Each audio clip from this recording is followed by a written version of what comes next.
This video is going to show you how to grow oyster mushrooms on coffee grounds and cardboard in a bucket. In your kit, you will find a bucket with spawn, coffee grounds, cardboard, paper towels, rubbing alcohol, and tape. If you do not have one of our kits, these are the materials you'll need to follow along. The only other materials you will need are a large pot, tongs, and a clean surface. Get a large pasta pot and fill it 60% of the way with water. Bring the water to a boil. This step is important because there are billions of other fungi and bacteria floating in the air, and they can compete with the mushroom you are trying to grow. We are going to use boiling water to pasteurize our substrate, which will kill off most competitive organisms.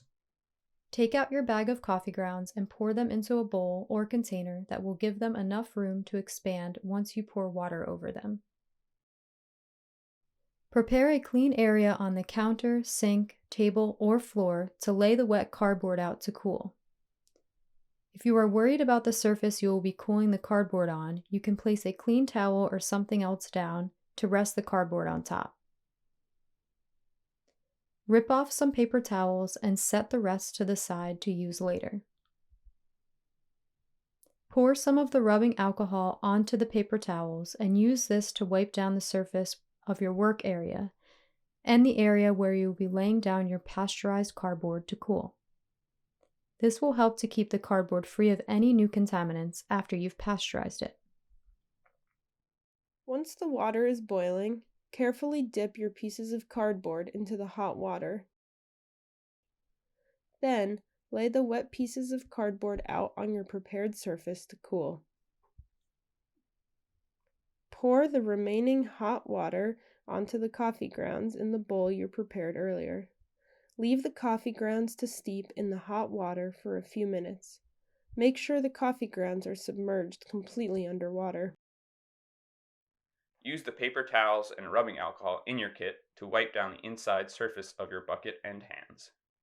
Wiping things with alcohol minimizes contamination. Just like we are pasteurizing the materials to minimize the opportunity for contamination, we want to do the same with the bucket that we will be growing the mushrooms in. Using your hands, pull the wet cardboard pieces into shreds and put them into your clean bucket. Place a clean paper towel in the bottom of your colander. Pour the container or bowl of soaked coffee grounds into the colander. Today we are working outdoors, but you can do this in your sink. Let it rest a few minutes to allow the water to drain out fully and for the temperature to cool enough so that it is not too hot to touch. Test the moisture content of your coffee grounds by squeezing with a clean hand. You should see no more than 3 drops drip out when you squeeze firmly. If there is more than that, let your coffee strain for a little longer until it passes the moisture test. Before opening the bag of spawn, break up big clumps so that most of the spawn is soft and pliable. This sawdust spawn contains mycelium of the blue oyster mushrooms we are going to grow. Mycelium is the main structure of fungi. It grows in long, stringy branching filaments similar to plant roots. Once we mix this up with the rest of our substrate, the mycelium will spread throughout it and develop big, beautiful mushrooms to eat. Mushrooms are the fruit of fungi. Just like an apple tree grows apples in order to pass on its seeds, mycelium grows mushrooms to pass on its spores. The spores form in or on the mushroom and then are dispersed by wind, rain, or another organism. Using one of the paper towels soaked with rubbing alcohol, wipe your hands and wrists one last time. Use the same paper towel to clean the knife or scissors you will use to open the bag of spawn. Add the strained coffee grounds into the bucket with the shredded cardboard. Pour the entire bag of spawn into the bucket. Using your hands, mix all the contents in the bucket until they are evenly mixed. Making sure to mix all the ingredients thoroughly will allow the little pieces of mycelium, which we broke up before, to grow back together inside of the bucket. This ensures that the mycelium can grow rapidly and utilize all the nutrients in the substrate. Gently push down to compress the material. Close the lid firmly. Sometimes kneeling on the top can help secure the lid.